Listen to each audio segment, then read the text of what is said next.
Oye Israel, el Señor nuestro Dios, el Señor uno es. Shema Israel, Yahweh Eloheinu, Yahweh Echad. Muy buenos días tengan todos ustedes. Estamos iniciando la mañana del día 9 del mes sexto del año 2025.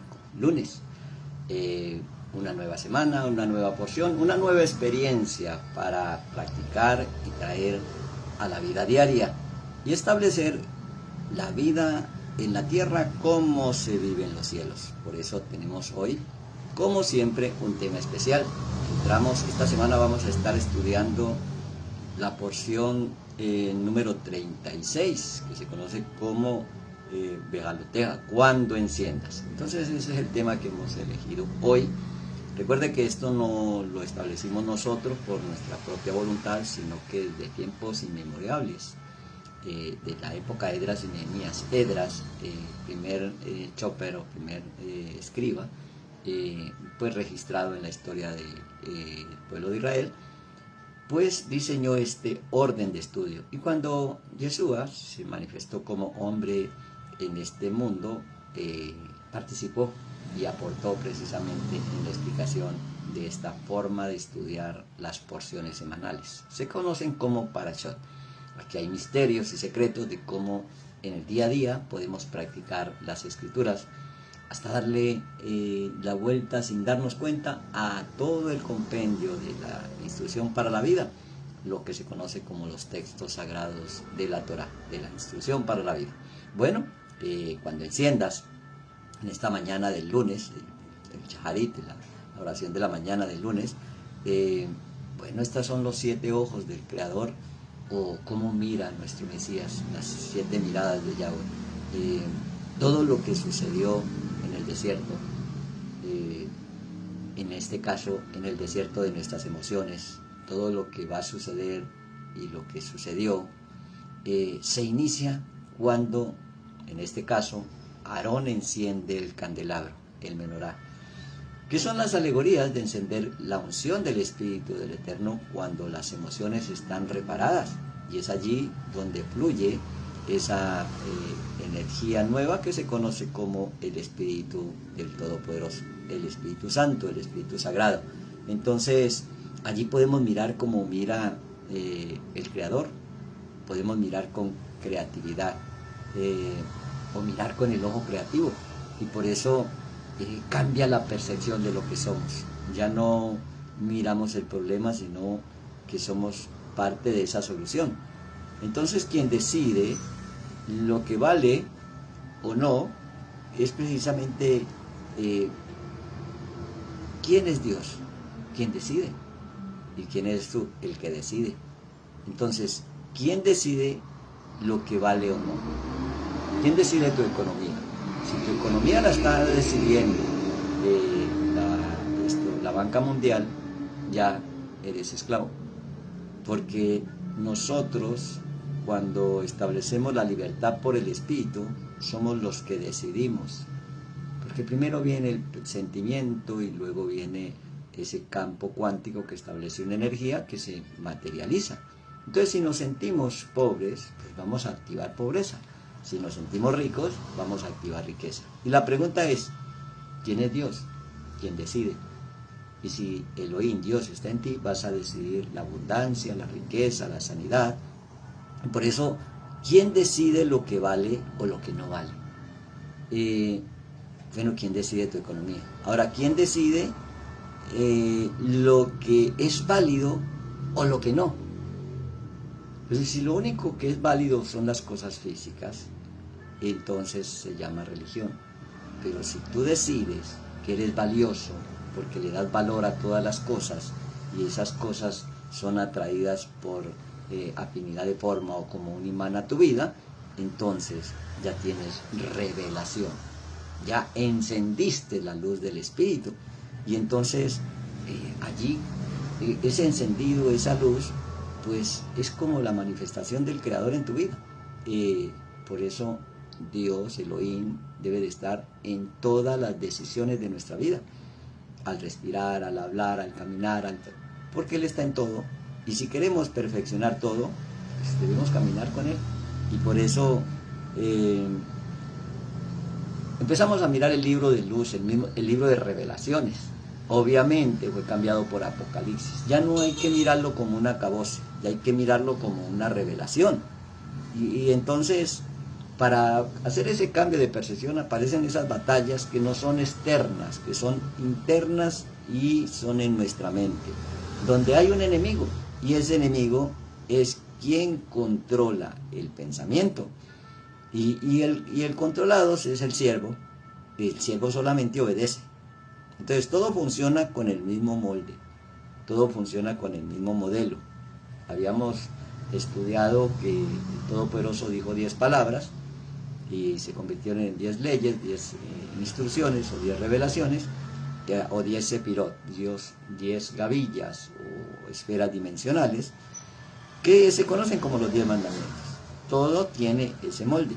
Y si queremos vivir conforme a ese molde, hay que caminar con Dios, porque ese es el camino, esa es la verdad. Pero se requiere que se ilumine nuestra mente. Entonces cuando uno enciende la luz, esa luz que llena, eso se llama miluín, o consagración, o llenura. Ese miluín, o el ser consagrado, con es llevar y sagrado es llevar algo sagrado. En este caso los textos de las escrituras que nos revelan cómo funciona el universo. Entonces no se trata de una religión, no se trata de una creencia, se trata de una práctica y de una experiencia. Y por eso pues podemos hablar con libertad, porque simplemente estamos contando lo que nos ha sucedido. Entonces vemos nosotros que después de inaugurar el templo, después del día de que se le dio la inauguración al templo, lo que se conoce como el Hanukkah, la dedicación, entonces empieza el encendido, el inicio, como cuando uno tiene el vehículo, tiene el combustible, el tanque del combustible lleno, tiene todas sus ruedas en perfección, todo está listo, entonces le damos start, le damos el encendido, le damos el on. Ese encendido ilumina y le da inicio a ese motor, y entonces empieza esa sensación de que viajamos y que llevamos todo en ese viaje, y todo esto sucede en la mente a través de la meditación. Quizás cuando cada discípulo aprenda lo que el Yeshua nos enseña, nos hacemos diestros en esa meditación diaria, al acostarnos, al levantarnos, y entonces allí elevamos como la nube de fuego, como la chequina se elevaba, y elegía el lugar y el tiempo donde iba a acampar el pueblo de Israel. Pero cuando se eleva ese viaje es inevitable. Entonces a veces la chequina se eleva y se quita y se va y se reposa en el lugar donde ella desea que repose, pero los deseos del cuerpo no queremos hacer ese cambio, nos da miedo, nos da inseguridad, incertidumbre, y es allí donde vienen las manifestaciones de enfermedad, de dolor, de sufrimiento. Eso es lo que se conoce como constrictar el espíritu. O sea, no se ha apagado, pero si nos apartamos de la luz, pues volvemos a quedar en tinieblas. Entonces hay que encender, hay que iluminar, hay que llenar a través de esa meditación diaria, y esa luz encendida establece la visión. O sea que en cada dificultad el Todopoderoso no nos ha dejado solos, y por eso Él no nos quita la dificultad, incluso nos incita incluso acrecienta esa dificultad, no las evita.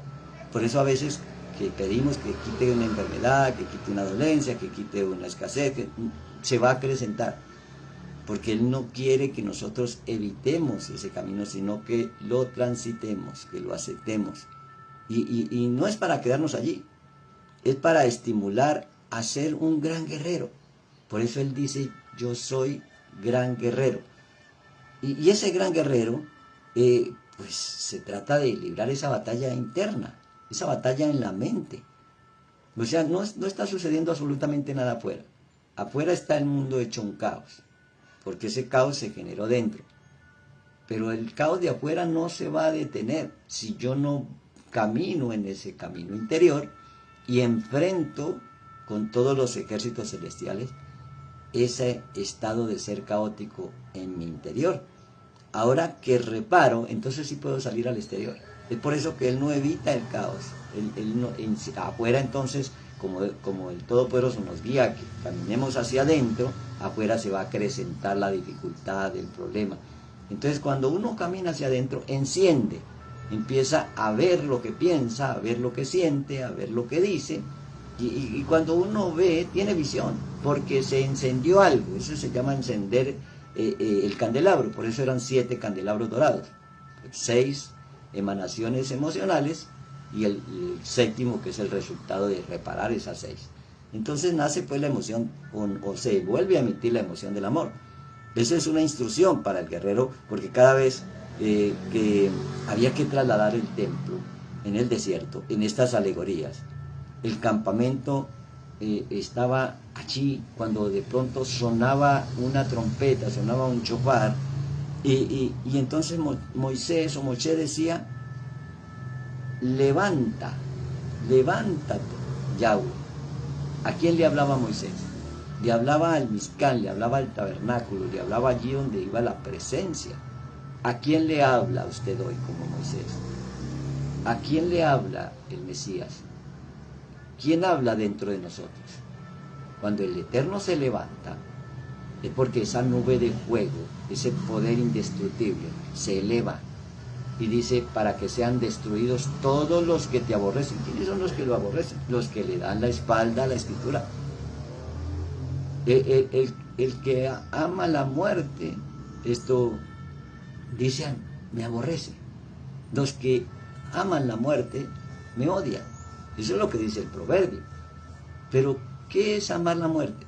Hacer todo lo contrario de la luz de la Torá. Robar, matar, mentir, adulterar, quedarse como esclavo, porque yo soy Yahweh que te saqué de la esclavitud de Egipto, pero si tú te quedas como esclavo, pues es darle la espalda al Eterno.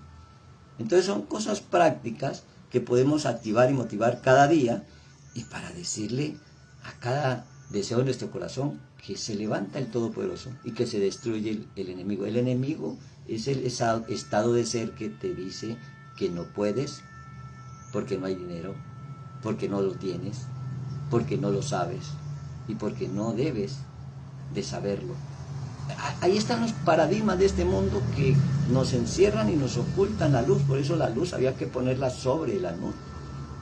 Y ponerla sobre la nube, darnos cuenta cómo ilumina la palabra en nuestra mente y en nuestro corazón. Para eso es el estudio diario y la práctica, especialmente la práctica, para poder explicarnos a nosotros mismos cosas inexplicables. Por eso, todos los que me aborrecen aman la muerte. ¿Quiénes son estos? Pues los que miran el mundo exterior sin tener en cuenta que todo ese caos que se genera en el mundo exterior lo provocamos en el mundo interior. Y por eso el santuario lo cargaban 12 levitas. Y según las matemáticas, el peso del oro y de todo eran prácticamente toneladas. Pero ¿cómo 12 levitas iban a cargar eso? Si no había una carroza, no había... ¿Cómo el Creador supuestamente nos pone semejante carga que sin la energía sobrenatural sería imposible elevarla? Pues precisamente para eso, para que tomemos la energía del Todopoderoso y hagamos las cosas imposibles para que sean posibles. Simplemente el altar levitaba. Quiere decir que llevamos toda la carga de todo el poder en nosotros, pero no nos pesa, porque venid a mí todos los cargados y cansados, que yo os haré descansar y hallaréis reposo para tu alma. Entonces cuando nos damos cuenta que llevamos todo el peso de gloria, pero que ese peso no pesa, sino que es un poder que ilumina todo y que nos enseña todo, que nos aconseja, que nos guía, pues ahora podemos levantar la nube. Ahora podemos hacer que la nube se eleve porque escuchamos ese llamado, ese sonido de chofar o sonido de trompeta, como lo quieras entender. Y ahora podemos decir con Adonai: levántate, Señor, levántate, Adonai, Umma Yahweh, levántate, Elohim, Yud-Hei Vau-Hei, levanta nuestro estado de ser. Y entonces allí nos relajamos porque hay iluminación y aparece la visión, esa impresión, lo que quieras imprimir en tu mente, lo que quieras crear en tu mente antes de que se manifieste en lo físico.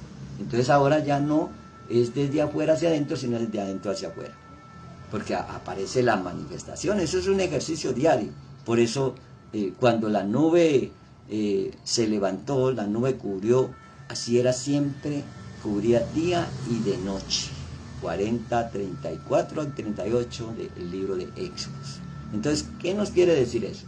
Viene el apóstol Pablo y le escribe a los Corintios, por allá en el primer capítulo, en la primera carta, en el capítulo 3 del verso 16, que hay un templo no hecho de mano de hombre. Y que si la obra de algunos se quemare, él sufrirá pérdida, de si bien él mismo será salvo, aunque así como por fuego, ¿no sabéis que sois templo de Dios? ¿O que el Espíritu de Dios mora en vosotros? Bueno, cuando no nos damos cuenta es porque no se ha encendido el candelabro. Pero cuando se enciende el candelabro, pues somos conscientes. Si alguno destruye el templo de Dios, Dios le destruirá a él, porque el templo de Dios, el cual sois vosotros, santo es. O sea que si nosotros le damos el valor que tiene realmente nuestro cuerpo para que habite nuestra alma, pues lo cuidamos, nos alimentamos bien, hacemos el ejercicio, qué sé yo, todo lo que tú sabes que hay que hacer con el cuerpo para que se siente esa energía de alegría y de poder y permanezcamos encendidos. Nadie se engañe a sí mismo. Si alguno entre vosotros se cree sabio en este siglo, hágase ignorante para que llegue a ser sabio. Porque no sabemos cómo funciona el asunto, porque no es racional, es de intuición, es de una sabiduría que a veces decimos palabras que ni somos conscientes en lo racional de lo que dicen esas palabras, como por ejemplo cuando vemos un enfermo grave y lo declaramos sano y se sana, y en muchas ocasiones nos han preguntado, pero ¿usted cómo hace? Y no dice nada, simplemente declaré la palabra. Pero ¿cómo me explica? No te lo puedo explicar, porque me tengo que hacer ignorante, porque es la sabiduría divina. Esas son las frecuencias de las palabras que llevan un brillo y elevan la nube y se manifiesta el poder de la sanidad, el poder de la prosperidad, el poder para hacer todas las cosas. Por eso dice, y recibirá poder. Entonces, si en Chabor estuvimos ejercitando y estuvimos experimentando ese poder y lo recibimos, ¿cómo no lo vamos a poner en práctica? Bueno, sería un gran error. En esta porción del rollo de las Escrituras podemos leer en el libro de Números, capítulo 9, verso 15, porque es el compendio de los capítulos que leemos en esta semana y que ponemos en práctica. Dice, el día que el tabernáculo fue erigido, la nube cubrió el tabernáculo sobre la tienda del testimonio, y en la tarde había sobre el tabernáculo como una apariencia de fuego hasta la mañana. Y así era continuamente, la nube lo cubría de día y de noche, la apariencia de fuego, y la nube se levantaba. Entonces, ¿qué será esa nube? La nube se levantaba. Pero podríamos decir, no, eso era en el desierto. Es que si Dios es uno ayer, hoy y siempre, eso está sucediendo ahora. El problema es que si no lo enciendes, no lo percibes, y si no lo percibes, pues entonces no lo ponemos en práctica. Y es allí donde perdemos la oportunidad, en cada circunstancia, de ponerle el poder del Espíritu, de la energía divina, del Espíritu Santo, del Espíritu Sagrado, de la Shekinah de fuego. Ese poder que genera un brillo y que es la garantía, según los evangelios, que nos ha dejado el Mesías, Yeshua. Dice, pues es que yo no los he dejado solos, yo les voy a dejar las arras del Espíritu. ¿Y cómo se hace eso? Dice, bueno, entonces, ¿qué padre, siendo aún malo, cuando su hijo le pide un pan, le da una serpiente? ¿Y cuánto no más tú si le pides el poder del Espíritu? Es que no hay que pedirlo, hay que activarlo, hay que encenderlo. Y por eso todos estos textos de las Escrituras nos permiten no una motivación, sino una certeza de lo que está dentro de nosotros. Cuando leemos los evangelios en el sentido práctico, y a veces le pedimos cosas al Todopoderoso, entonces el apóstol Pablo decía, bueno, hay una llenura de espíritu dentro de ti, hay algo que llenó, hay algo que hizo lo que se llama un miluín, una consagración, algo que se llenó dentro de ti, y que como dice la palabra, que también Yahweh habló a Moisés diciendo, toma a los levitas de entre los hijos de Israel y haz expiación por ellos. y así harás para expiación por ellos, y rocias sobre ellos el agua de la expiación, y haz pasar la navaja sobre todo su cuerpo, y lavarás sus vestidos y serán purificados. No entendemos absolutamente nada. ¿Cómo así que lo afectó y que lo lavó y entonces es purificado? Porque cuando trasciende a ese mundo espiritual, toda esa limpieza de pensamientos negativos, cuando pasa la navaja, lo que circuncida la mente y el corazón, pensamientos de incapacidad, que no puedo, que no hay, que no tengo, esos paradigmas de este mundo, o esos 4 caballos mal llamado Apocalipsis. Por eso vimos en el principio que si no seguimos mirando ese libro como Apocalipsis, sino como revelación, y cuando tú lo miras como revelación, se enciende la luz. Entonces aparecen esos 4 paradigmas, que los podemos identificar en 4 verbos: el poder, el tener, el saber y el deber. El poder viene a ser el poder político. Si tu poder depende del político de turno, ya eres esclavo, porque el poder está en ti. El poder del poder, el tener, viene a ser la economía. Si tengo o no tengo, no depende de la banca mundial, porque si depende de la banca mundial, ya somos siervos, somos esclavos. Entonces depende de lo que yo tengo, y si tengo un poder para crear, pues se manifiesta esa economía y fluye. Ahora, el saber, es que usted no tiene y no puede porque no sabe. Bueno, digamos que mi mente no sabe, pero mi espíritu sí, porque allí está impregnado y sellado todas las cosas sin faltar una de ellas. Entonces me guía, viene esa intuición, viene ese, no, es que siento como que es por aquí, como que esta es la decisión. Entonces evitas el lugar donde está el trancón, evitas la inversión en el fondo de valores que se colapsó, evitas el contaminarte con alguna enfermedad terminal. Evitamos tantas cosas cuando tenemos esa intuición y esa luz para tomar esas decisiones cada momento, en cada segundo, a cada hora. No, es que usted no es Dios para que se crea como Dios. Bueno, ¿qué dice la Escritura? Ese creer o no creer no lo determina. Lo que usted es o lo que usted no es, no lo determina la religión, lo determina el que te creó a imagen y semejanza de Él. Y si Él es Dios y tú tienes la imagen, pues tú eres un Dios. Donde la palabra Dios no es el Dios, es el supremo. Elohim quiere decir poderoso, juez. Entonces nos hacemos jueces de nuestro propio destino. Ejercitar todo esto es aprender las Escrituras en la vida práctica. Cuando tengamos una dificultad, nos podemos alegrar, porque le damos paso a lo que estábamos hablando, de esa llenura de espíritu, cuando se enciende ese poder, y podemos entonces entender no por qué, sino para qué llegaron estas circunstancias difíciles a nuestra vida, que no son difíciles, sino revelaciones. Entonces esas revelaciones, cuando llegan a la vida de la persona, pues simplemente cada dificultad no es una dificultad, es una oportunidad. Es una oportunidad de cambio, es una oportunidad de ejercitar lo que realmente somos. Y de conocer el amor del Mesías, del Mashiach, que excede a todo conocimiento, para que seáis llenos de toda plenitud de Dios. ¿Qué es la plenitud de Dios? El miluín, la llenura, sentirse pleno. Pero si es que no tengo ni para el desayuno, pero si me siento pleno, pues voy a estar en pocos momentos en un buffet. Pero si me siento que no hay, pues voy a estar todo el día esperando que alguien me traiga algo para comer. Y entonces es allí donde se desconecta con la unción de ese Espíritu que todo lo tiene y que todo lo puede. El Espíritu Sagrado, el Espíritu Santo, que cuando tú te imaginas que llenó tu mente, tu corazón, tu alma y tu cuerpo, eso se llama llenura, miluín, que te imaginas siendo uno con el sol. Entonces te haces uno con ese sol porque eres brillo donde quiera que vaya. Eso lo estamos creando nosotros. No nos lo está creyendo alguien, lo estamos sintiendo nosotros y lo estamos haciendo nosotros.